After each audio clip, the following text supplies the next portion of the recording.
lights down low, it's starting to snow. Lights, camera, you know what we mean. Behold the magic of the silver screen.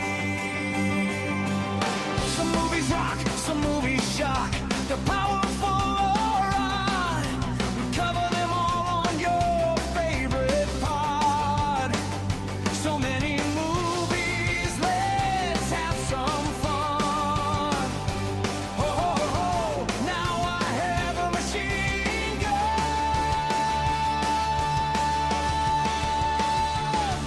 The years move pretty fast, so heed the ghost of movies past, making memories that will always last. It's the 30-something movie podcast.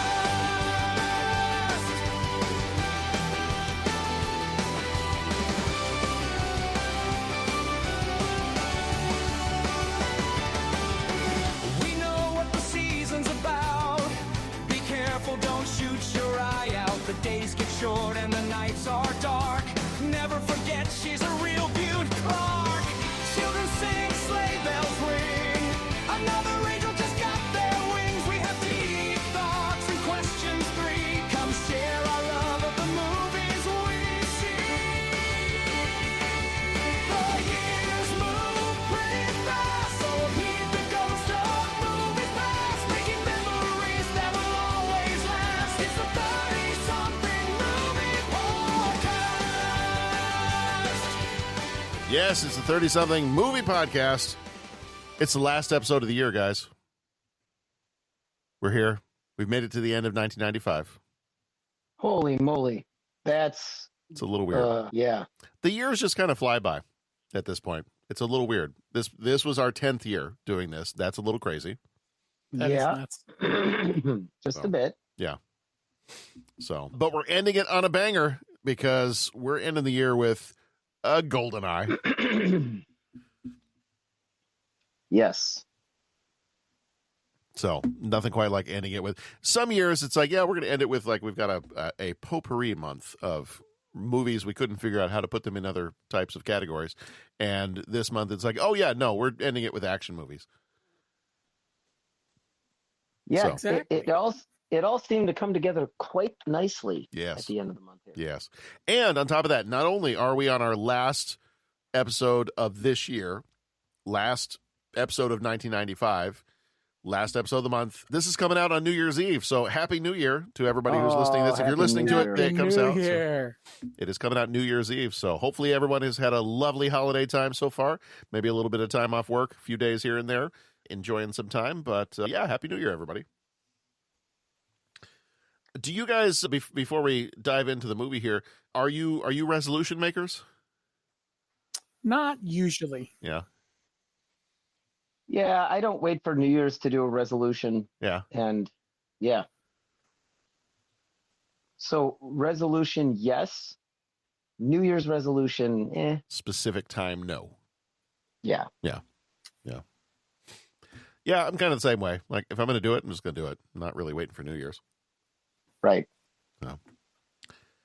All right. Well, our resolution for you is that we are going to absolutely geek out over 007 Goldeneye, Yeah. the first Bond movie of the Pierce Brosnan era. And very memorable doesn't even really quite cover it, at least for me in the years that this came out. Crazy memorable Nintendo 64 game. Yes. Was a huge part of getting to know people in college. Like basically that's how we spent time together in the dorm. Was we would just invite people. Nearly everybody in the dorm at some point had a Nintendo 64, and we would just randomly invite each other into other people's rooms and just sit down and play like a 4-player game of Goldeneye. And the TVs that we played on weren't necessarily ginormous. So you were maybe looking at a screen that equated to maybe the size of a cell phone, at least on a lot of the TVs. Maybe that's a little extreme, but your one little first person area that you were watching was rather small. Yeah.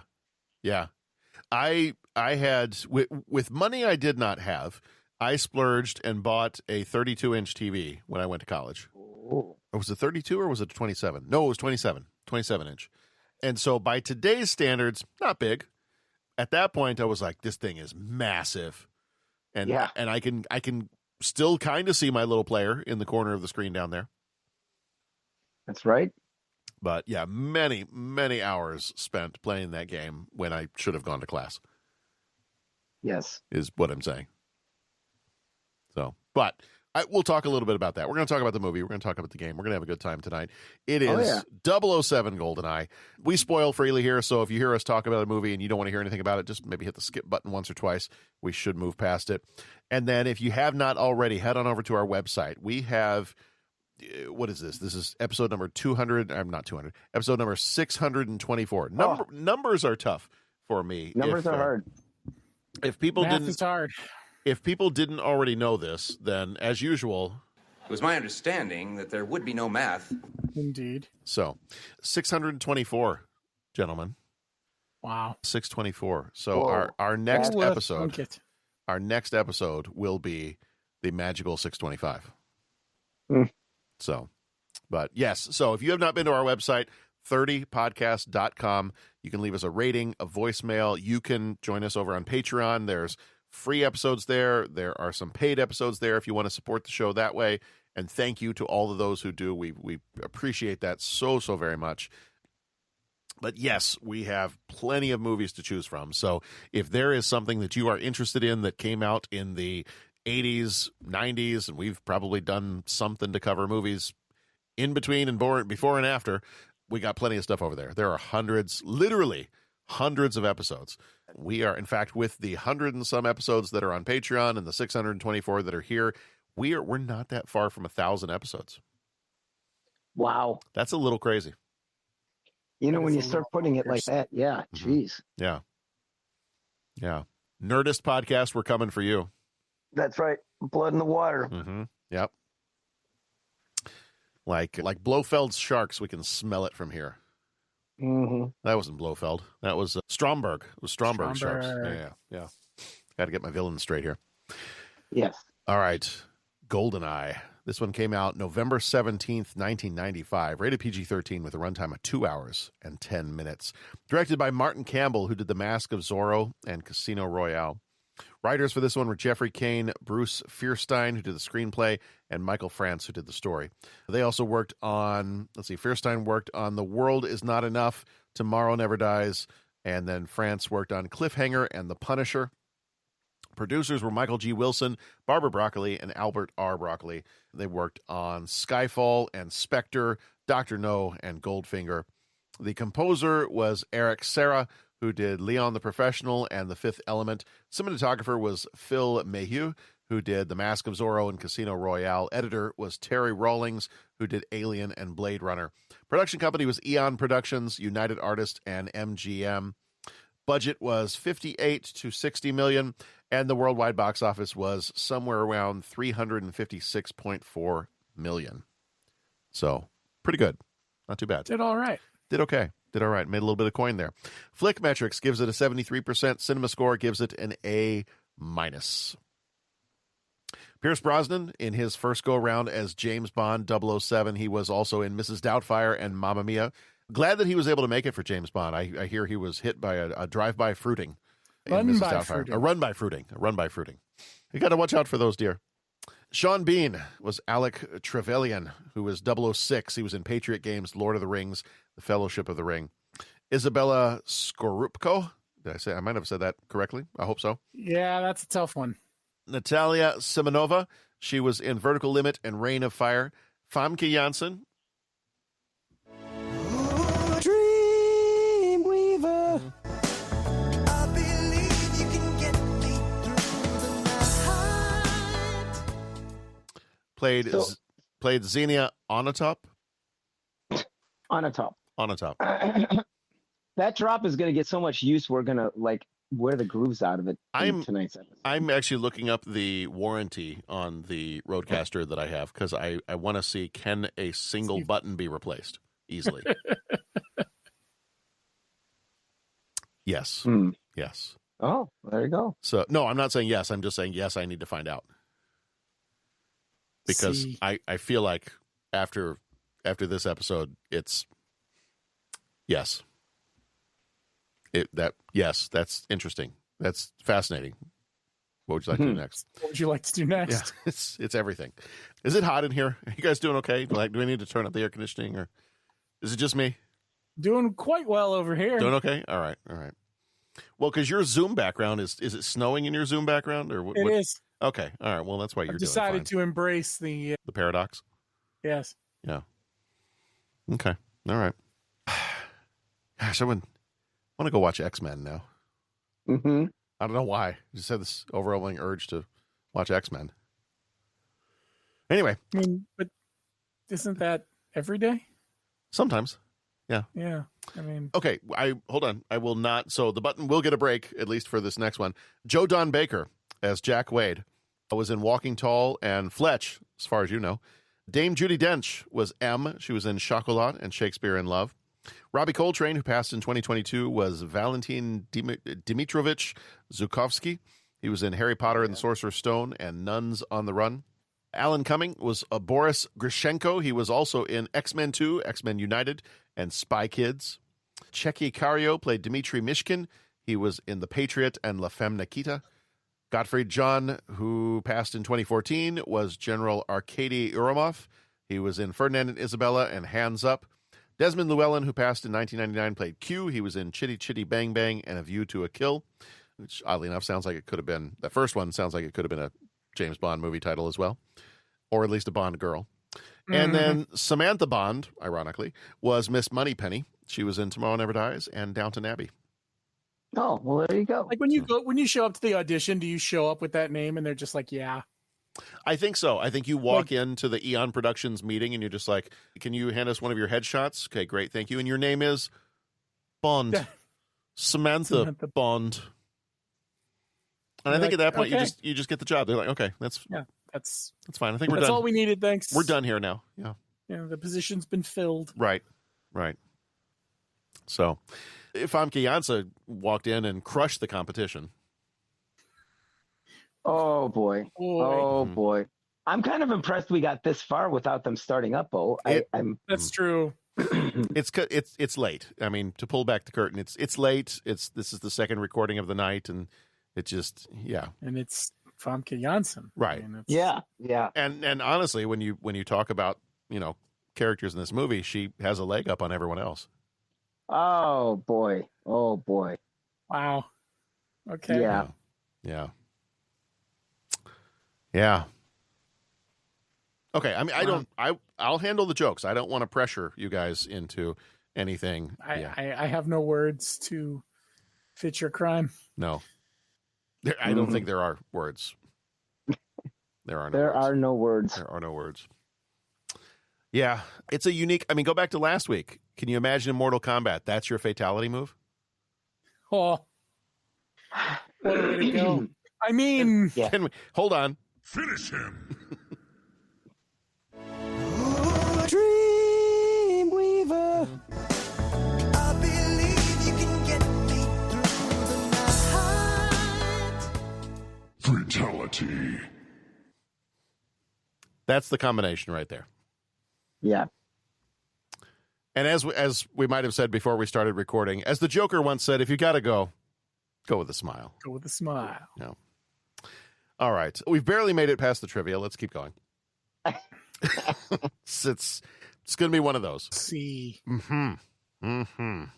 Goldeneye marked the end of the longest gap between James Bond films, a 6-year break caused by a series of legal disputes over the rights and some issues with Pierce Brosnan and his availability. So all kinds of stuff going on there.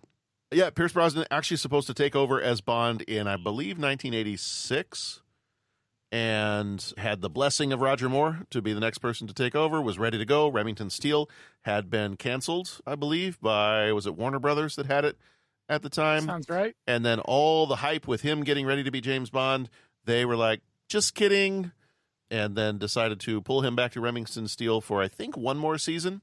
And because of that, the James Bond producers were like, I'm really sorry, we got to move on because we don't know how long this is going to take. And so that is why they then pivoted and went to Timothy Dalton. And then Timothy Dalton was Bond. They kind of assumed Pierce Brosnan was out of it. And then they kind of got caught up in disputes over the rights and a whole bunch of legal battles. And at that point, then Timothy Dalton, who was waiting to make his third Bond movie, was basically like, look, I got to walk away. Like, I can't hang on to this anymore. And then at that point, Pierce Brosnan was then free to come back and to kind of reclaim his opportunity to play 007. And at that point, he was able to. And that is why we now have the start of the Pierce Brosnan era, which is he had 4 movies as Bond. I meant to write them down. Goldeneye, Die Another Day. World Is Not Enough. And Tomorrow Never Dies. Did you already say that one? Die Another Day was the other one. Yeah, okay, then yeah. There's a lot of dying. Yeah, that's a theme. Yeah. Mm-hmm. But what a way to die. Dreamweaver. Okay. Yeah. The first, Judi Dench's casting as M made her the first woman to portray the head of MI6, and she replaced Robert Brown and brought a slightly different dynamic to the role. In fact, right off the bat, she's like, Bond, I don't like you. I'm like, oh, okay. Well, that's different than we at least seem to like quasi-respect each other, and she clearly is not a huge fan of James Bond, so this is going to be interesting. Right? Yeah. The film's title, Goldeneye, is a nod to Ian Fleming's estate in Jamaica, where he wrote all of his James Bond novels and short stories. And I think right before we were recording, Bo, I had mentioned to you, and you said you think you may have seen it. There is a biographical movie about Ian Fleming called Goldeneye from 1989. Yeah, I feel like I saw it was I was on a biopic kick for a while. Yeah. And I watched that one, and I actually watched one that I intend to watch again soon this week. Let me make sure I get the title right. Yeah, The Man Who Invented Christmas. Oh. Which is a Charles Dickens. Yes, that's a really good one. Yeah. I have seen that one. Yeah, I did like that one. Yeah, that one was 1989. Who was it? Charles Dance plays Ian Fleming in that one, who he is also known for one of my favorite movies, Alien 3. So now, I don't know how one would do this quickly, but it would be an interesting task to go through the transcripts of our podcast and find the references to Alien 3 on an episode with no other relation to the Alien franchise. There's at least a baker's dozen. Oh, I think you're underselling that, my friend. Yeah, how many heart attacks is that for you now? It makes a baker's dozen for me.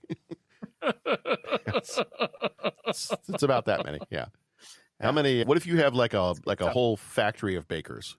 How many baker's dozens is that? Can you have a baker's legion? Well, could you have a baker's dozen of a baker's dozen? Let's just do this. Let's say, because it's a very nebulous number. We don't know what it is. We're going to coin a new phrase right now. Would you say we have a baker's plethora of times that we have said Alien 3 and it has nothing to do with the movie Alien 3? I would. Okay. Because I would hate to have somebody tell me I had a baker's plethora. What a plethora means. Thank you. Thank you. I would hate to think someone told me I have a baker's plethora if they didn't know what a baker's plethora was. Correct. Mm-hmm. Yeah. Yeah. All right. So anyway, back to what I was talking about before. Famke Janssen, everybody. Dreamweaver. Let's see. The tank chase. Famous tank chase scene through St. Petersburg involved a modified Soviet T-55 tank, which the crew nicknamed Metal Mickey. And that is a fun scene in the movie, too. When the statue gets stuck. riding on the tank and hits the bridge and sticks in the bridge. Mm-hmm. And then, oh, God. Mm-hmm. Yeah. Yeah. Yeah. Oddly enough, I think this was Skyfall, if I remember correctly. Could have been one of the other ones, but I think it's Skyfall. A cousin of this tank is in that movie. Tank Dong played an extra, I believe, in Skyfall. I believe we went to go see that movie, stayed during the credits, and somehow noticed his name in the credits. I don't know how that name jumped out at us. Yeah, I have no idea. Yeah. Famous extras actor Tank Dong. Dong? Dong? Where is my car? Where is my automobile? Automobile? Yeah. It's in the lake. Big lake. Big. The bungee jump from the over 720-foot Contra Dam in Switzerland is considered one of the greatest movie stunts of all time. It was performed by stuntman Wayne Michaels, and it actually, my understanding is it is a record. Like, it was one of the, at the time especially, it was one of the longest bungee jumps ever. They had one take to get it right, and they did it, and it was successful. And that is crazy. Yeah, it is. That's it's wild stuff. That's right there. wild. It's wild stuff. Wild, wacky stuff.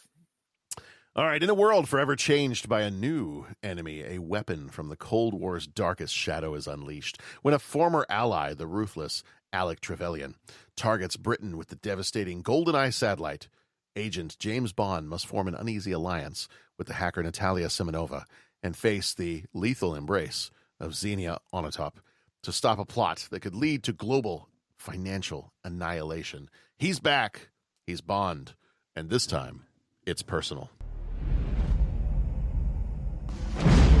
When the world is the target 72 hours ago, a secret weapon system was detonated over Severnaya. and the threat is real. Goldeneye exists. A radiation surge that destroys everything with an electronic circuit. You can still depend on one man. I want you to find Goldeneye. 3, Find who took it. 2, And stop it. 1.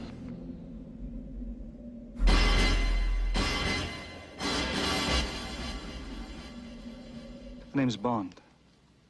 James Bond. The world's most famous secret agent is back. We aim to please. And this time, 007 is facing the ultimate enemy. The man who knows him best. Hello, James. What an unpleasant surprise. 006. What's the matter? No pithy comeback? He was your friend, and now he's your enemy, and you will kill him. Is the satellite in range? Target is London. Now, the entire world is about to be caught in the crossfire. See you in hell, James. You first. Kill him. The pleasure will be all mine. But you check her out. Head to toe. 3 clicks, arms the fuse. Don't say it. The writing's on the wall? Grow up, 007. I think you're a sexist, misogynist dinosaur, a relic of the Cold War. No, James. I was always better. Both of you, stop it! You like boys with toys. Trick is to quit while you're still ahead. I wouldn't think of it. Charming, sophisticated secret agent. Shaken but not disturbed. Get us out of here! Bond. Only Bond. Man just won't take a hint. You don't need the gun. That depends on your definition of safe sex. On November 17th, United Artists brings you, Trust me. James Bond. Why can't you just be a good boy and die? That's one trick I've never learned.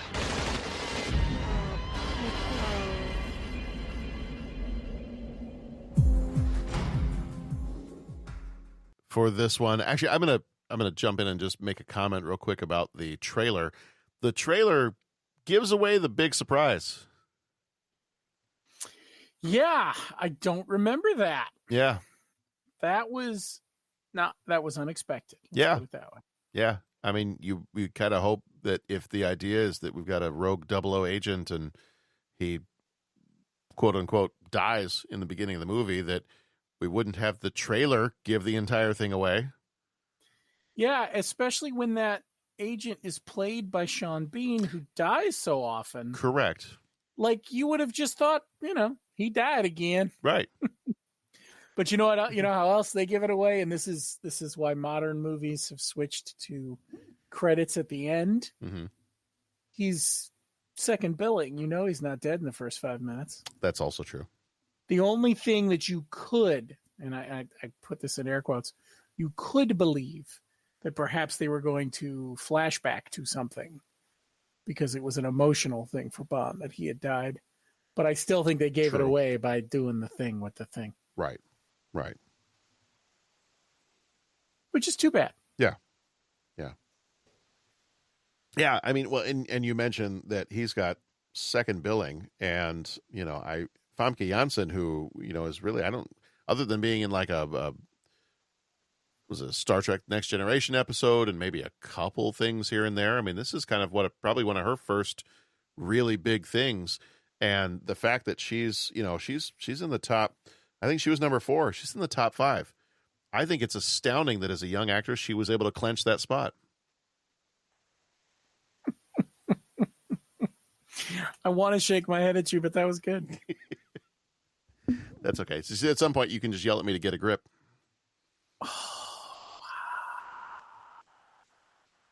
Folks, he is on a roll. I apologize now. Yeah, I do apologize. I don't know what else to say. I want to slightly apologize. We will talk later about how she wants to make James Bond her main squeeze, but that's something totally different. Beginning of the movie here, we have the Archangel mission and the death, quote unquote, dink dink, quote fingers, a death of 006. James Bond and his fellow 00 agent Alec Trevelyan, 006, infiltrate a Soviet... Oh, good grief. You know what I just realized? What? Oh, it doesn't ever end. You know who the 2 agents are? 6-7. 006, 007. Yeah, I got there. I was just trying to pretend it didn't happen. But okay. 6-7. So back to Famke Janssen for a minute. No, I don't. What do you got for us? I was just trying to get away from the 6-7 for a minute. Can't believe I didn't realize that. Sit in that for a minute and just kind of let it wash over you. Yeah. All right. Well, that crushed my spirits. Heyo. So they infiltrate a Soviet chemical weapons facility in Archangel, only for 006 to be captured and apparently executed by Colonel Urumov, forcing Bond to complete the mission and escape alone. What we will find out later is that the detonators were supposed to be set to 6 minutes, and Bond set them to 3, which didn't give Alec time to escape. So, laces out, James. Well played. So 9 years later, there is the theft of the Tiger helicopter. At a demonstration in Monaco, Bond encounters the mysterious and deadly assassin Xenia Onatopp, who, with the aid of General Urumov, steals the prototype Tiger attack helicopter, a stealth aircraft immune to EMP. Let me ask this real quick, because we know the Goldeneye weapon is basically an EMP type weapon. That is the one thing when we talk about movies and TV shows. I have things that I don't know what I'll call them, like phobias or just things that I don't like. My lovely wife, she doesn't like the idea of EMPs. Really bothers her. Anytime we're watching a movie and they're like, well, the EMP went off, and she's like, oh, no, I don't like EMPs. It's stupid EMPs. So it kind of like, she has a visceral reaction to EMPs. So I didn't show her this movie. She wouldn't have wanted to watch a James Bond movie anyway, but didn't show her this one. My question for you is, when did EMPs start becoming a going concern in movies? Do we have a sense of when we replaced like actual nuclear bombs with just EMPs in movies? Because I feel like we got them all the time now. Well, yeah, I mean, Ocean's 11 used a pinch. They had the EMP weapon here. I think it was a Cold War thing, so I think it was the mid-'80s. I feel like without the Goldeneye, Xenia Onatopp could have also used a pinch. A neck pinch, perhaps. I just think... The Vulcan hello. I think it was a way to weaponize space. Yeah. Because to create an EMP, they talk about it in the movie, to create an EMP without nuclear fallout, that nuclear detonation has to happen above the atmosphere. Right. But the EMP can still trickle down. So yeah, I think it was kind of a space thing. So as movies tried to weaponize space, as we tried to weaponize space in the Cold War, I think, but I'm trying to remember the first movie. Well, we moved on from Moonraker and the lasers. That's really the question, right? Yeah. When did we switch from lasers to EMP? First mention of EMP in movies. Let's see what we get. Yeah, I was just thinking about that because you don't. I mean, I feel like 1983 movie The Day After. Yeah. And then Goldeneye.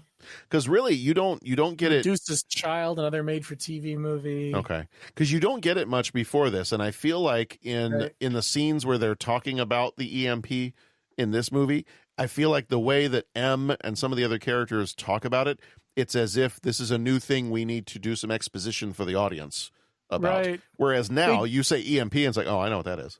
If you remember, what's his name from A View to a Kill? He had the EMP-resistant ship. Yeah.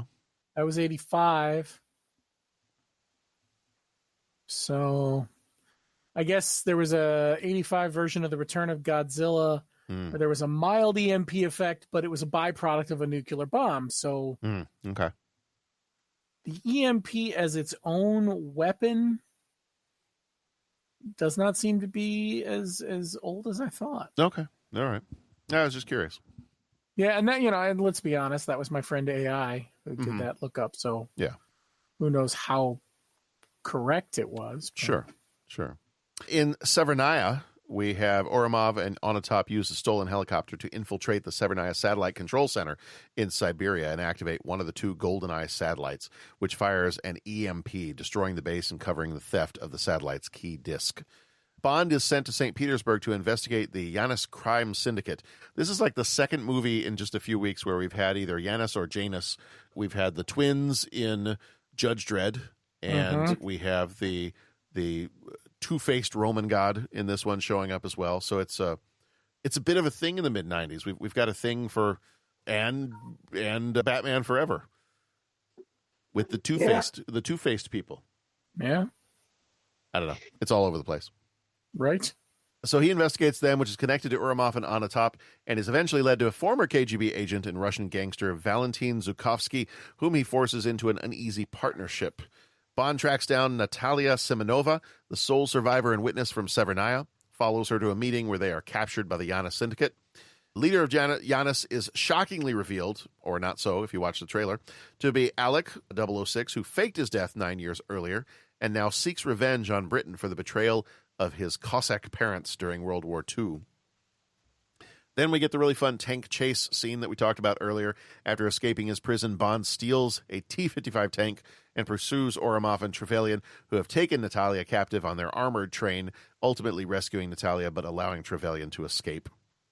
Natalia uses her programming skills to locate the final destination of Trevelyan's plan, a hidden antenna base in Cuba, where he intends to steal money from the Bank of England and trigger the second Goldeneye satellite to erase all financial records.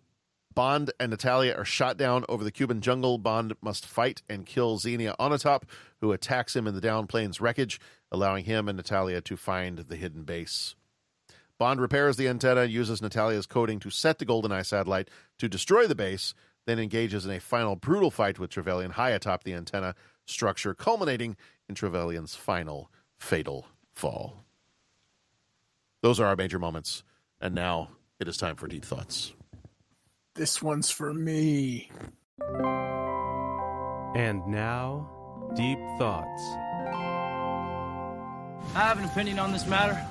Don't mince words, Bones. What do you really think? I like it a lot. Wow. It's very deep. Thank you. All right, when was the first time you saw this movie?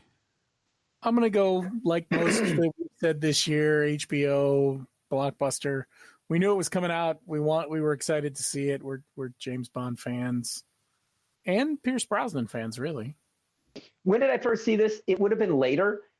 Grew up, watched the Connery Bonds. That was what my dad and my grandparents, grandma especially, that was like our bread and butter. And then occasionally, I would watch some of the Roger Moore, when I was at the grandparents' house. And then friends and sleepover, we'd catch just about any Bond we could. But then that would be some of the newer ones, which would have been the Dalton ones. And so that was just kind of watching all those. And then, like you said, there was the big gap in Bonds. And so when this came out, I hadn't fallen away from it. You know, I was always watching them, but like, you know, my parents and grandparents were big into the Sean Connery thing. So it wasn't like a push from them to go out and check it out in the theater. And this was right in the time, like right before I went to college, when I wasn't seeing a lot of movies like in the theater. So I didn't see this one. I was aware of it, and then got to college, and there were some really big Bond fans up there and people that loved movies. And so that kind of rekindled it. And I can't remember the year that Tomorrow Never Dies came out. I don't know. That one was 97. That would have been 90s. Okay, so that would have been within the first year or so of college. So we went and saw that one in the theater. And like I said, my crew that I was hanging with in college, like there were guys that would like get tuxedos on and like go see the movie on opening night. Like they were hardcore Bond folks. And so that kind of rekindled it. And it was went and saw Tomorrow Never Dies. This is awesome. This is great. Well, you haven't seen Goldeneye? Dude, what's up with that? Okay. And so then that's when I ended up seeing it, probably a couple of years later, kind of the resurgence of checking out Bond. And yeah, I haven't looked back since then. Yeah, for me, I think this definitely was movie theater. In fact, okay. I want to say, let's see. This would have been the first Bond movie that I probably saw. No, I take that back, because my dad was a huge Bond fan. I had one of my uncles, not my dad's brother-in-law, not my dad's brother, huge James Bond fan. Had every single movie that was ever out on VHS when that's all that was available. He always wanted to own an Aston Martin. Like that was his dream, that one day he'd be able to own an Aston Martin, and just huge Bond fan. But my dad was also a huge Bond fan. I'm pretty certain that he took me to see at least one of the Timothy Dalton movies in the theater. So this wouldn't have been my first movie theater James Bond movie, but you know, I had seen all of them at home. And Timothy Dalton ones, I think those were the first ones I probably would have seen in the theater. But this one might have been the first one I went to go by myself, if I didn't go with my dad to go see it. And every one of the other ones after this I saw in theaters. In fact, I want to say, I think the only Bond movie after this point that I did not see in theaters was Quantum of Solace. I think that was the only one. And I'm not even sure why, because until I watched it at home and then didn't necessarily care for that one as much, I wouldn't have known in the theaters that I wouldn't have liked it, so that wouldn't have kept me away from it. So I don't know. I don't know why I didn't go see that one. That might have been around the time that one of the kids was born. Mm-hmm. Oh, that could do it. Because those are usually no movie years. A black hole in my movie memory. But yeah, so this one for me, I definitely saw this one when it came out in the theater, and I remember just absolutely loving this one. And then, you know, that was around the time, you know, when the video game eventually came out. Like that was a big obsession for everybody too. So that didn't hurt. That didn't hurt any of that. But yeah, absolutely love this one. And one of the things I remember kind of reading about this one was, after having been away from Bond for a while, they were trying to kind of talk about how this one is a little bit more action oriented. They were saying a little darker. I'm like, I don't know. I think Timothy Dalton was pretty dark. So I don't know how this one's darker. Maybe after 6 years of no Bond, you feel like this is darker. But yeah, so I remember enjoying this. I remember the other Pierce Brosnan in terms of Bond is not my favorite Bond. I don't dislike his James Bond, but if I got to go through the list of all the different Bond actors, he's kind of actually towards the bottom for me. But this one, I really enjoy him in this one. I think in this one, for me, it was a combination. He felt like a combination of what I liked about Timothy Dalton and you still had a little tiny bit of some of the comedy and campiness of Roger Moore. Yeah. He was having a little fun with it for sure. Yeah. Like he was a dark Bond that would, you know, definitely shoot to kill, but he's having fun with it. We can crack wise while we exercise our license to kill. Indeed. No. But what about you? When was the first time you saw this one? HBO video rental. I don't recall a theater trip for this, and I don't know that we would have. But definitely as soon as it came out, I mean, we were on it. Yeah. How does this one compare to other Bond movies for you guys? I mean, let's keep it within the Pierce Brosnan ones. How does this one compare to his other 3 that he ended up making? I'm going to say this is my favorite of the Brosnans, with the caveat of it could just be because it's always forefront in my mind because of the game. Mm-hmm. And as much as I like Pierce Brosnan, and I actually do like this era of James Bond, the others of his don't sit in my head as much. Mm-hmm. Like, I have to really think about the other 3 movies. Mm-hmm. This one I know really well. Yeah. I feel like Die Another Day, I remember a little bit, but The World Is Not Enough and Tomorrow Never Dies, I bet you if we weren't doing Goldeneye and I wasn't thinking about this, I could flip the plot of those without even trying. You know, there's nothing that really keeps them in my mind. This one, I can tell you, and not minute by minute like I can some things, but I can give you the plot. I can tell you, I might not remember that her name is Onatopp, but I can tell you a lot about her. Mm-hmm. But I mean, I can remember the helicopter. I can remember, like, there's a lot of bits of this that I remember. Yeah. So I'd have to say of his 4, this has got to be my favorite one. Yeah. Yeah. In fact, it's funny that you bring that up, because I was talking with somebody at work the other day, and he's a big James Bond fan as well. Pat, you know him, Peter. Yep. Big James Bond fan. We were talking about these, and I said that we were going to be doing this one this week. and I said, honestly, I can't keep the plot straight for the other Pierce Brosnan movies. And we kind of even went back and forth, and I was like, right, you know, the one with like the villain is the media mogul, Jonathan Pryce, and it's in the Ice Hotel with Halle Berry. He's like, that's 2 different movies. Yep. And I was like, no, it's not. That's the funny thing. The Ice Hotel is amazing. Right. Right. And I kept looking at him. I'm like, oh, you're crazy. That's the same movie. He's like, no, it is not the same movie. I'm like, but it's like, well, what was the Ice Hotel? Was the Ice Hotel with the one with the guy that got the plastic surgery to look like somebody else? And he's like, yeah. I was like, okay, but then what? I thought Jonathan Pryce was the bad guy. No, different movie. I'm like, well, which one is this? He's like, that's the one with Michelle Yeoh. When was Michelle Yeoh in a Bond movie? Exactly. And I'm like, base. Yeah. So you guys don't remember when Michelle Yeoh was in the Bond movie? Well, I do now. Yeah, but I think it just sort of talks about how everything sort of. I see. Everything's squishy in my head when it comes to Pierce Brosnan Bond. And so. Well, I'm going to say thinking about Michelle Yeoh in a Bond movie makes me feel all squishy, but that's kind of a different thing. That's fair.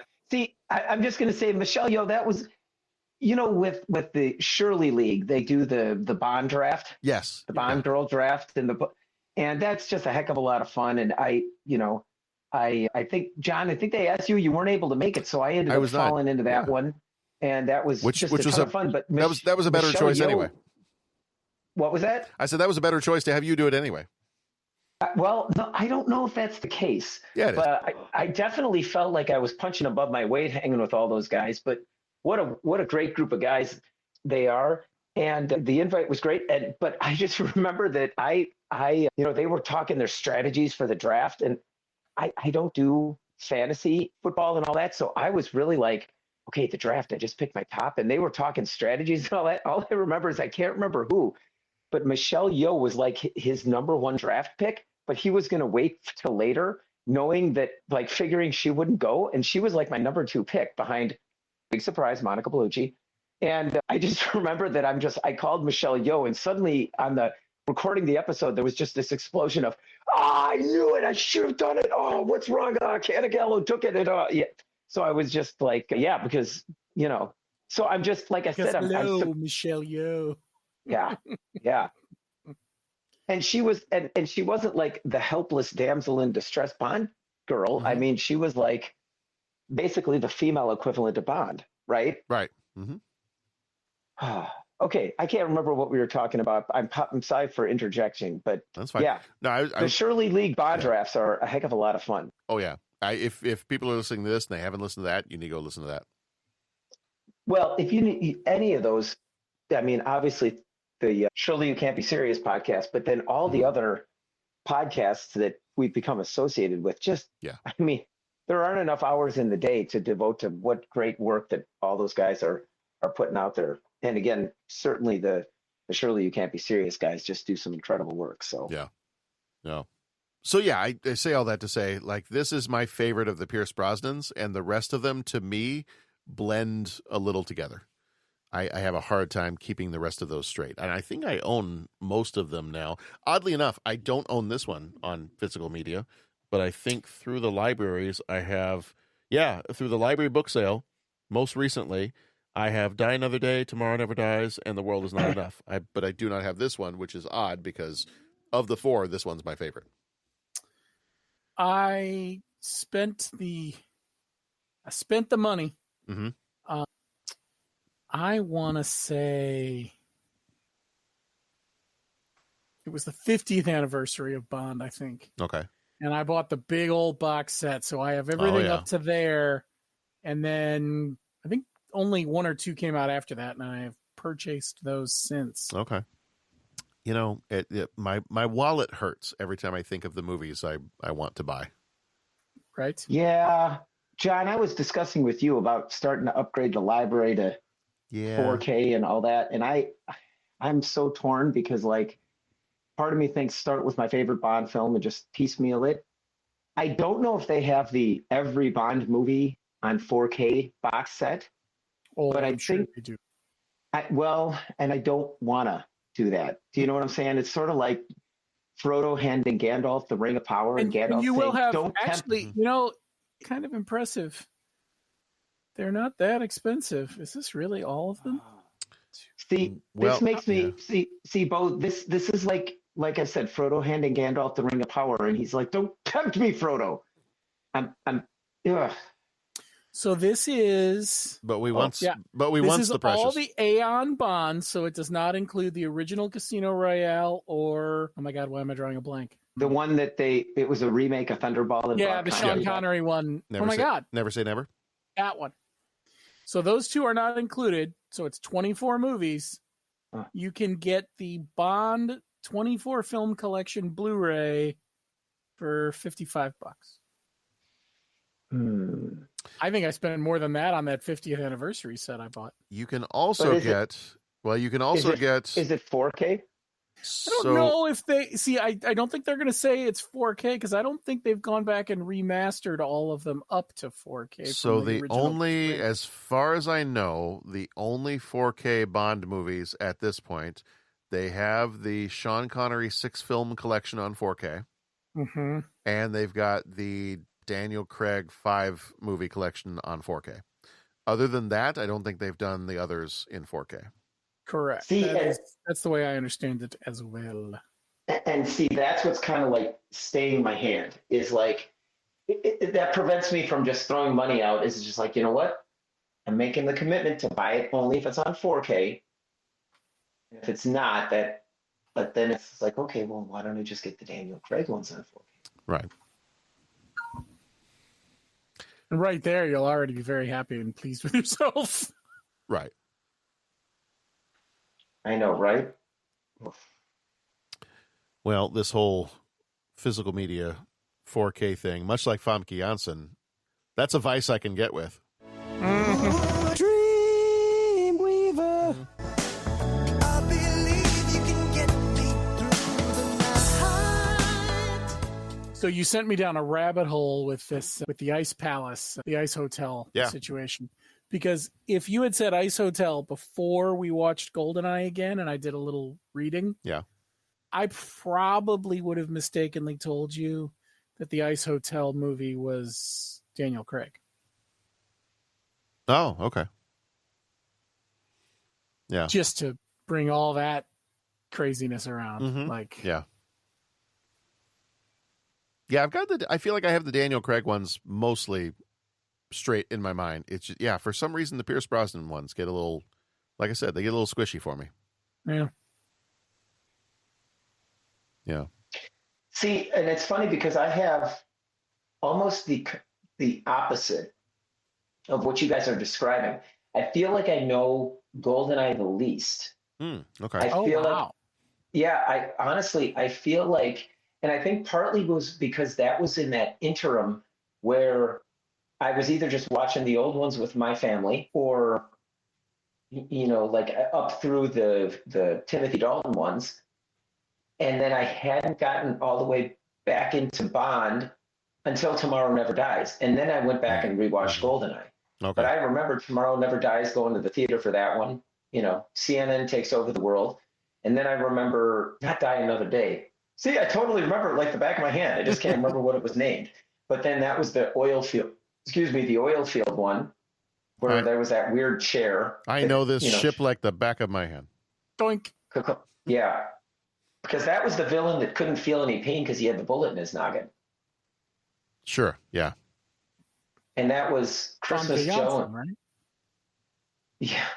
That was Christmas Jones in the third one. Yeah. Another great Bond name. Mm-hmm. Yeah. Love everything about her. Yeah. And that she was the nuclear scientist. Yep.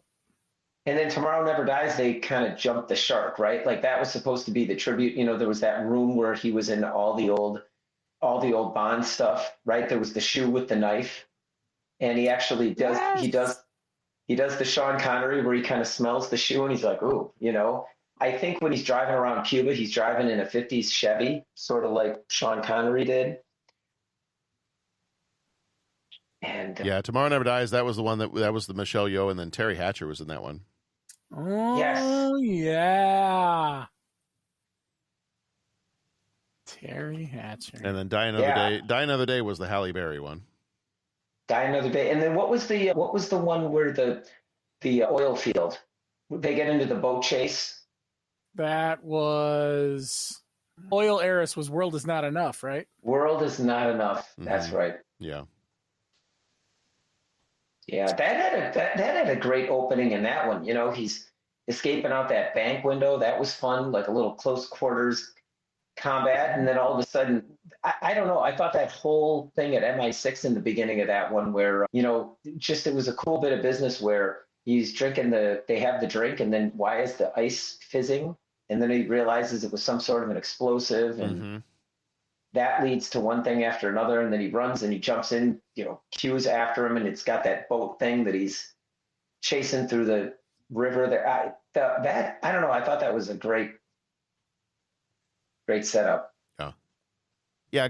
GoldenEye, I enjoy so much about this movie. I think because the villain in particular he's a good match for Bond. Sometimes you have some Bond villains that maybe they are superior intellectually or they've got more money than Bond has. But I feel like this is a fun one because you're pitting a 00 against a 00. Mm-hmm. And I like the backstory of it. I like kind of his backstory about how he almost kind of tricked his way into the British Secret Service and now has an opportunity to get revenge on them, but he's kind of Bond's equal. And Sean Bean plays that so well. Yeah. And Sean Bean doesn't die. Right. Well, then he does. Later. He's not quite dead yet. Exactly. He's feeling much better. Yeah. Yeah. No, it's a lot of fun to have Bond back because other than when we would do, like we did Thunderball for a Patreon episode, but we haven't done a Bond movie in years because, again, this was the longest gap without a Bond movie between the last Timothy Dalton and this one. And now I think from this point forward, I think we're probably getting one every 2 years. 2 years. Which I was going to ask, do we think that's why this era of Bond sort of blends together in our head? Because it was so one on top of the other that we didn't really have a chance to breathe. Would you say one on the top of the other? Oh, jeez. And you didn't have a chance. Sad I didn't see that coming. Like that was And you didn't have a chance to breathe? Yeah. Yep. Yeah. I walked right into that one. Yep. Yep. To get back to Bo's question, I have to recuse myself because these don't blend together for me. Right. That's fair. And not to like reject the premise. Oh no, That's not at all. Because honestly, the Roger Moore era ones, which I very much enjoy, those tend to blend together for me. Okay. See, for me, I grew up with those, so those don't like. I know those probably the best. Yeah, because there was, because those, there was Live and Let Die, which was, to just say of its time and leave it at that. Not a roast on the movie. Love the movie. But that was his introduction, and then it was The Spy Who Loved Me. Oh, you had Man with a Golden Gun after that. Okay, Golden Gun. Okay, so that one was completely unique. Yeah. And then it was Spy Who Loved Me. And Spy Who Loved Me, yeah. That was the skiing one, right? Like they were up in the Alps a bunch. Yes, yeah, the skiing one. It was. Then they were in Egypt, and then you had like the kind of the city of Atlantis kind of thing. Right, and then Jaws. That was the introduction of Jaws, right? Jaws, yeah. Okay, and then after that was Moonraker. Moonraker, yep. And then Octopussy. For Your Eyes Only. For Your Eyes. Was that the Diamonds in Las Vegas? Yep. Mm-hmm. Okay, so I guess these aren't. I guess I've watched. I'm sorry, Spike and okay, so I guess they're not blending together as much. But still, I feel like those right in there, right? I'm still having to kind of like, correct myself. So, anyways, back to your point, Bo. Like I'm going to recuse myself from your question, but I'm not going to reject it because reject away. No, because it's just which ones you watch. For me, those I think the reason the Pierce Brosnan ones blend together a little bit more is I haven't seen those as much. Sure. Mm-hmm. Like I think Tomorrow Never Dies, World Is Not Enough, and Die Another Day. I have seen each of those maybe twice. Yeah, that's kind of, I was going to say twice for me too. Maybe, but growing up, my dad was such the Bond fan that we watched the Roger Moore movies, and I think he liked Roger Moore better than Sean Connery as well. And so, we'd watch the Sean Connery ones occasionally, but I remember growing up, like Spy Who Loved Me, like we watched that thing over and over and Moonraker, we watched that so many times. Octopussy, we watched that so many times. View to a Kill. So I think a lot of the Roger Moore ones, they don't blend together for me because I've probably seen each of those 10, 20 times as opposed to the two that I've seen, Tomorrow Never Dies, World Is Not Enough, Die Another Day. It's the same thing with Spectre and No Time to Die, like the two last Daniel Craig movies. Sometimes I have a hard time remembering what happens in each of those because really I've seen Casino Royale and Skyfall the most out of those. Well, so I know those pretty straight up. Not to overlay a Star Trek concept, but Skyfall was like, to the Daniel Craig movies, Skyfall was First Contact. It was so awesome. Yeah. That coming off of Skyfall, it was hard for them to hit that again. Right. Yeah. You went into such depth on that character who you hadn't really gotten much of when you think of how many movies they made. Yeah. And that we hadn't even scratched the surface of some of that. Yes. Now I want to watch Skyfall. Thanks, John. Yeah. So really. Go ahead, John. No, I was just going to say, so really, I'm looking at the timeline of Bond movies, and really from the 1960s, from 1962, I'm looking at the space between movies. So in the 60s, you had a Bond movie almost every year. Which is That's insane. That's insane. That's wackadoo. So you had 62, Dr. No, 63, Russia with Love, 64, Goldfinger, 65, Thunderball, 67, You Only Live Twice, 69, On Her Majesty's Secret Service. Then it's every 2 years. Diamonds Are Forever in 71, Live and Let Die, 73, Man with the Golden Gun, 74, Spy Who Loved Me, 77, Moonraker, 79, For Your Eyes Only, 81, Octopussy, 83, View to a Kill, 85, Living Daylights, 87, License to Kill, 89. Then you jump the 6 years to Goldeneye, 95, Tomorrow Never Dies, 97. World Is Not Enough, 99, so it's almost every 2 years. Die Another Day, 2002. Then you jump 4 years to Daniel Craig, and it's Casino Royale, 2006, Quantum of Solace, 2008, Skyfall, 2012, Spectre, 2015, and then you get another 6-year jump between Spectre and No Time to Die in 2021.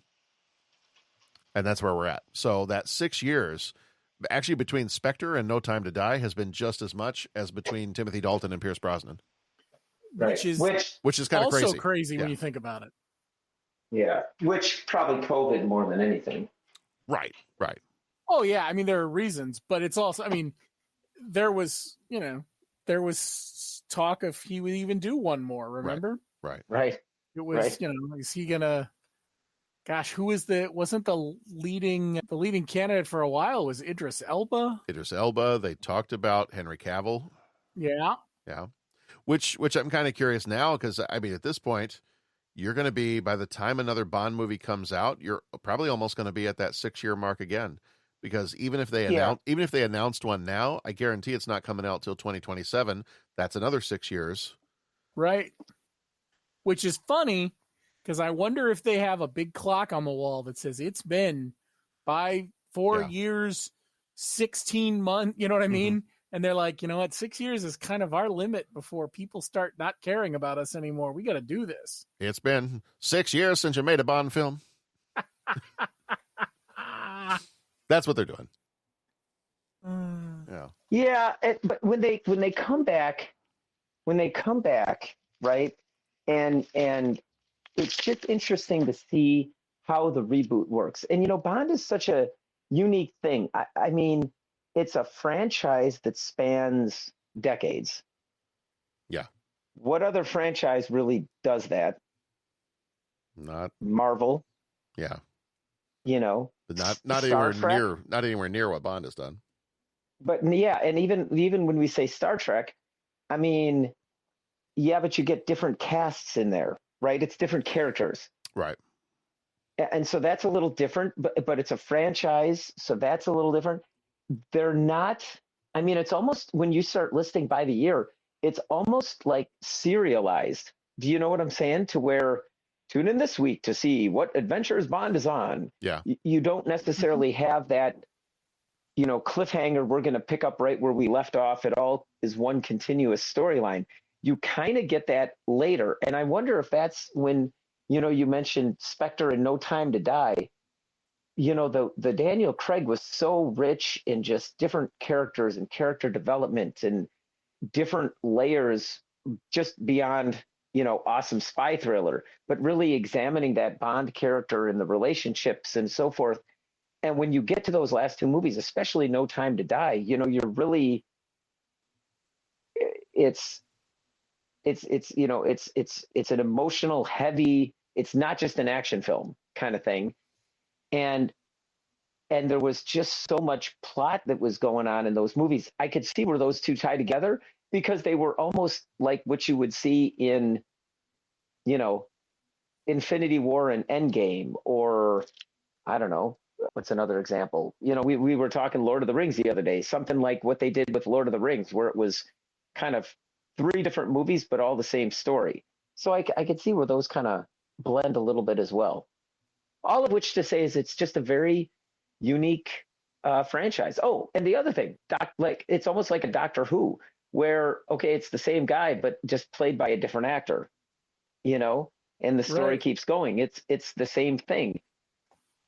Like you have Bond from the 20 teens talking about his origin story, and, Bond from 30 years older, 30 years before, and him kind of being a dinosaur. I thought M in this movie was fantastic. I thought Judi Dench just brought such an awesome dimension to the film. Oh, she's amazing. And yeah. No matter what she's in, but she was such a great choice to break M out of that where it was before. Right. Yeah, it was awesome. Very, and how much some kind of Margaret Thatcher-y vibes going on. Yeah. Mm-hmm. And how just really good. And how much does this movie hit the sensibilities of the time. Just some of the comments, that are made. It's like, okay, yeah, this is definitely, the 90s. But even just the way they write the film and write the comedy and write the camp and write the action. But how great is it to see her and Bond where, okay, so you think I'm a bean counter. I think you're a dinosaur. I think you're out of touch. I think you're out of, then fast forward to Casino Royale, where she's just like she's the experienced, leader, and James Bond has just become a 00. And she's trying to get him up to speed with that. He's the young guy, right? Skyfall. Now they're both questioning, okay, we've been in for so long, are we still relevant? There's just that just great. It's just such a unique franchise, and how they write the different characters and use the different characters, and just seeing, Judi Dench and then her relationship with Pierce Brosnan and Daniel Craig's Bonds and her M, just to see how that all changes up. It's really great. It's really great. All right. Do we have anything else we want to say about Goldeneye before we head into our 3 questions? Tina Turner. Woohoo! Tina Turner, yeah. We didn't talk much about the music, but yeah, that's a great opening theme. That we've talked before. I think we were talking one of the last times that we did a Bond movie about how we've got that, or I had that cassette tape that was the, best of Bond, and yeah, the Tina Turner song, not on that one because the movie wasn't out yet when that one came out, but I've updated my playlist since then. That is definitely on there. Yeah, it's a solid one. Yeah. Love the computer programmer that, helps I am invincible. Yeah. Yeah. That guy is just the squirrely bad guy. Yeah. And, they give him an adequately grisly death. Yes. And then the other one that, is one of the Bond girls. I thought, she was really great in it. I like. She was able to hold her own with Bond. Yeah, exactly. Both of you stop it. It's like Boys with Toys. Boys with Toys. That's so good. Yeah. Yeah. All right. It's time for 3 questions. He asks each traveler 5 questions. 3 questions. 3 questions. It's impossible to answer. Impossible because you don't know the answer. Nobody could answer that question. I want to ask you a bunch of questions. I want to have them answered immediately. What you just said is one of the most insanely idiotic things I have ever heard. At no point in your rambling, incoherent response were you even close to anything that could be considered a rational thought. Everyone in this room is now dumber for having listened to it. I award you no points, and may God have mercy on your soul. All right. We knew we were going to have to talk about this at some point. What is your favorite map? Here, let's start this up. What is your favorite map in the Nintendo 64 GoldenEye game?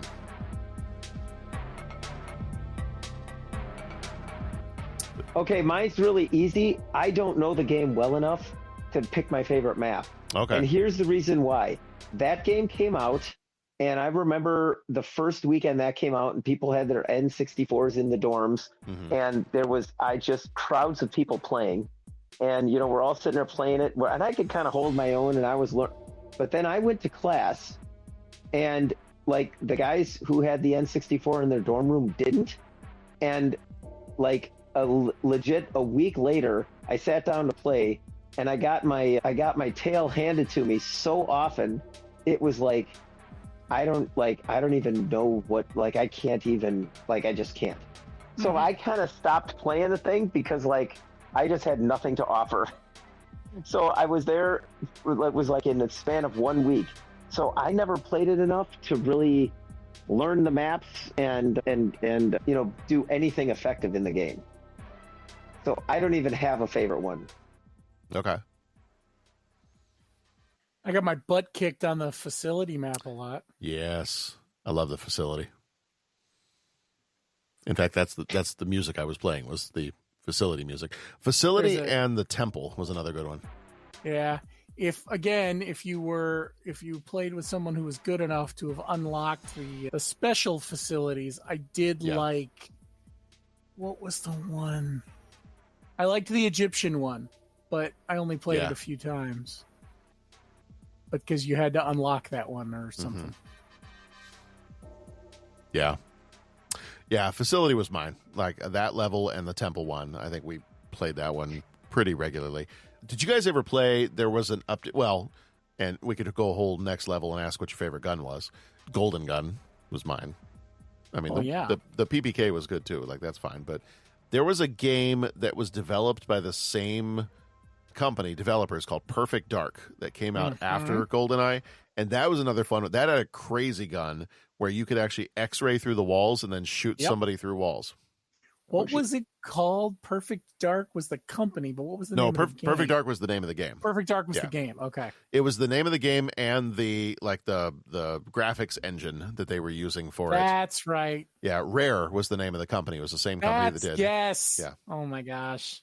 Yeah. We played both of those. I mean, Goldeneye I loved. Perfect Dark was like the, I don't know, spiritual successor, the cousin, the whatever. It was like the sci-fi version. It was great to see that format reused because it was so fun. Right. And nobody cared because we love Goldeneye so much. Right. Yeah. They definitely found something pretty special with that. Yeah. I really want to find a copy of Goldeneye and play it. I have not played it since college. I would love to play it again, see how it holds up. Question number 2, favorite Bond villain. I will start the 24-hour clock now. Let's try to finish. Let's try to finish before then. But since you're making me, I'm going to cheat. Bo, I don't make monkeys. I just train them. Oh boy. Oh boy. I think it is the many incarnations of Ernstavro Blofeld. Yeah. I think they're all great. And anytime, Spectre the cat shows up, I'm into. I tend to really enjoy villains that are eccentric and the villains are awesome, but it tends to be that the movies are not. Like, not great movies, love the villain. So I will narrow it down to one, I promise. I think 2 of my favorite villains are Scaramanga from Man with the Golden Gun. Indeed. And Christopher Lee. And Max Zorin from View to a Kill. Zorin's a good one, too. Christopher Walken, because I do love the kind of like over-the-top, crazy... See, Scaramanga, he was a good villain. Like the Man with the Golden Gun, he was like a good opposite, like the assassin, the opposite 007. The movie's not great. But I liked him. Excuse me, it was not. Yeah. And same thing with View to a Kill. Like, if you got Christopher Walken and Grace Jones fighting against 007 that they, he got release day out of the senior home to try to stop this terrorist. Other than that, I love Christopher Walken, though. Well, yeah. I mean, who doesn't? Mr. Bond, would you like a walker, maybe a cane to help you? Yeah. I'm worried about your health. That Mayday could help you out. Now, see, Mayday's another one. Mayday, you don't want Mayday and Onatopp get into a fight because that's, I don't know who's getting killed there. Or do you? Or do you? Like there's a,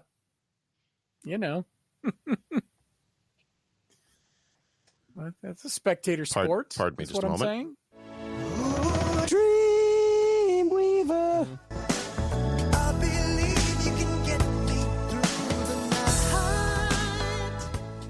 Fatality.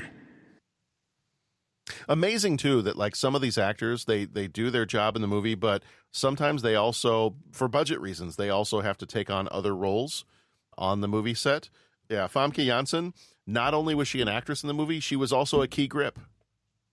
Oh no. I have not words for you. Pat, did you, other than me right now, did you choose your favorite Bond villain? No, not you, John, for crying out loud. Did you ever, speaking of Bond villain, there's that wonderful documentary about Bond. Yes. What is it? All or Nothing? All or Nothing, yeah. Nothing. Yeah. And it details, and unfortunately, this is some of the more, salacious things, but there was a pretty big falling out, from the group that did the Bond movies, right? I think that, Albert Broccoli and the Broccolis. Mm-hmm. Yeah. And Sean Connery was on one side of it, and they asked him at one point, or I don't know, I don't want to wrongfully attribute this to Connery, but they asked one half of the faction that was fighting over Bond, they were talking about Bond villains. And he said, the number one Bond villain right now is, Albert Broccoli or something. It got pretty heated in the press and all that kind of thing. I just remember that stood out. Kind of ridiculous for me to actually say that because, why air out the dirty laundry in public? But in any event, to your question, yeah, I'm going to go with my favorite Bond movie, Skyfall, which honestly is maybe one of my favorite, if not my favorite movie of all time. And I thought that Silva, played by Javier Bardem, yes, is such a good villain. For all the things that you said Sean Bean's Alex Trevelyan was in this one, where, okay, it was another 00 and, has an axe to grind with MI6. Yeah. Is kind of the evil version of Bond, has been 3 steps ahead of them the whole time. I think, yeah, he's definitely my favorite villain. Nobody wanted to choose Irma Bunt? Well, she wasn't at the top of my list, but okay. That was great name. That was the one that killed James Bond's wife. Yeah. Oh. Yeah. That is the one Bond movie I may not have even seen the entire movie of. Oh, really? Yeah, on Her Majesty's Secret Service.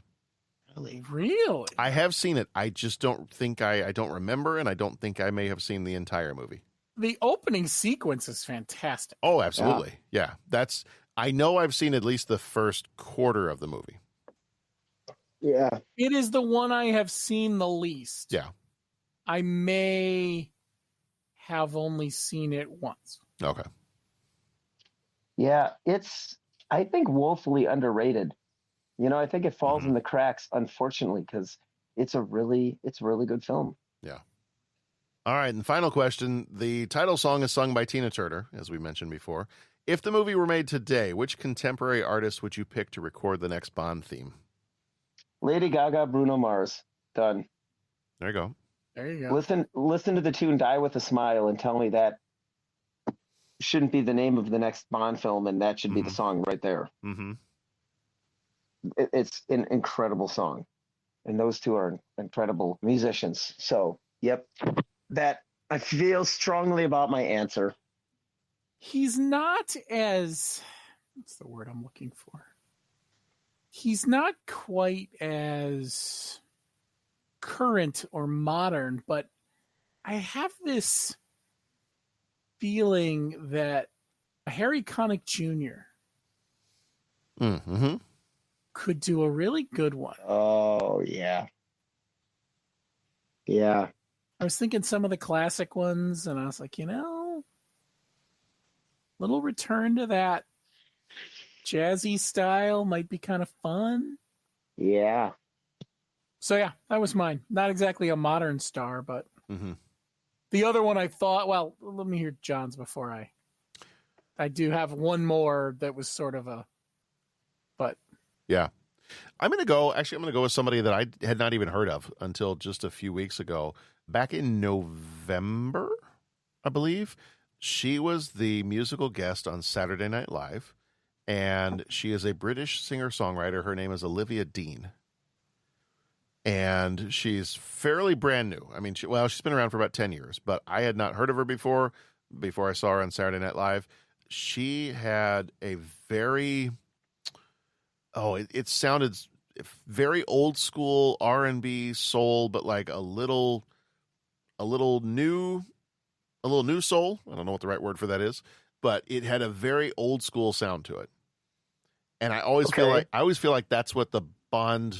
I know there have been some that have not, but when I think of I'm thinking of like the Shirley Bassey stuff, and I'm thinking like kind of Tina Turner kind of, kind of gave some of that energy. Okay. I feel like this Olivia Dean, I feel like she has like a voice and a sound that would fit well if you were trying to make something new, but kind of harken back to old Bond. Nice. So yeah, I listened to a playlist of some of her stuff after seeing her on Saturday Night Live. It was really good stuff. Nice. Right on. The one I was thinking of, because it's funny, I did some digging to who had done it, thinking I sort of knew what I was talking about. And I honestly thought she had done one of the Daniel Craig movies, but it turns out I wasn't the only one who thought that, because it sounds like there were conversations about it, but she's never actually done one, was Beyonce. Okay. Oh. She hasn't. I guess not. Huh. I thought I would have sworn. Because I was looking down the list and I was like, wait, but didn't. So then there's that one. I would have sworn. So now I'm wondering why I would have sworn. Like, what would I have no idea. I'm looking at a news article here real quick from August of 2017. And so let's see, August of 2017 would have been when they were, so there was a Bond movie in the works. They were talking about a new Bond movie in 2017. It wouldn't come out until 2021. But in 2017, there's a news article that says, let's see, the latest in hot 007 gossip, Beyonce may be in talks to record the theme song for the latest James Bond movie starring Daniel Craig. So there you go. That must have been what I saw. So maybe there were some rumors flying around. Yeah. Yeah. It's just crazy. I would have sworn. Yeah. Right. Yeah. That would be good. So she's obviously one that would. Yeah. One that would make sense. Yeah. Awesome. Excellent. What a great way to end 95. Yeah, that's the right choice. This has been an outstanding year of movies, and this is, I take back, when I was younger, I take back all the stuff I used to say. I'm like, man, the movies in the mid-90s are awful, and those terrible years for movies. And now that we've been doing the podcast and we've been going through these years, I'm like, I'm going to go back in time and slap that kid. Because he has no clue what he's talking about. There are plenty of good movies. You're just an immature teenager that doesn't know anything. How many things, like if we really looked back, how many times would we want to go slap ourselves? Oh, I would put myself in the Goldeneye game and turn off all weapons and do slappers only. Right. Yep. All right. Yep. And just slap that kid silly for his stupid opinions. But we enjoy. We have fun here. So this has been December. This has been 1995. This has been Goldeneye. We assume you're going to come back next week. I hope you do. Because we do. Because the fun doesn't stop here. Just because we've ended with 95 doesn't mean. Apparently there's another year that comes after 95. I checked. I read up on it. It's called 1996. And it's coming next week. And I feel like this is a really good transition. We've gone Goldeneye. We've got our MI6 spies and Goldeneye. Let's jump across the pond, shall we? And I don't know if I should share his name. The knock list is out. So I think I can share his name. Oh. For next week, for episode number 625, we're going to be tracking down Ethan Hunt. And we're starting the year off with Mission Impossible. The original Mission Impossible. The original Mission Impossible movie. Wow. So it begins. I am pleased by this revelation. Yes. As Montgomery Burns would say, excellent. Excellent. January for 1996. January is Double Lives Month. We have got Mission Impossible Multiplicity with Michael Keaton. We've got The Phantom, and we've got The Cable Guy. Cable Guy. Our Patreon episode that month will also be Freeway from 1996. So plenty of good stuff to kick the year off right. So make sure that you're back here with us again, we had mentioned before, this one should be coming out on New Year's Eve. So happy New Year's, happy holidays, happy New Year's to everybody. Happy holidays and happy New Year's to you guys as well. Yeah. Yeah, to you too, John, John. Happy New Year. Happy New Year. I hope you have a wonderful Christmas, and everybody out there observing and celebrating holidays, I hope that you have a nice time here. And then when you've finished all the leftovers and you've, played with all the new toys you've got and everything else, come on back, because we'll be here with Mission Impossible. Oh man, that's awesome. All right. Now I need to go I need to start watching Mission Impossible again, even though I just did the watch through not that long ago. Yeah, you do. I'm going to start it up again. I got to go find the Nintendo 64 emulator. Mm-hmm. And yeah, I think that's about it. There it is. I said earlier, I don't do New Year's resolutions, but I've really been trying to be better about my health and exercising and things like that. And I actually wanted to reach out. They're doing a thing now where you can get a celebrity partner for athletic events. And wow. I want to see if Famke Janssen will be my squash partner. Oh my gosh. My squash partner. Is this? Don't know hold on. what to say. Hold on. Is this on? Is this it's on. My squash part? Oh, it's on. It's on. working. It's working. Uh-huh. It's working. All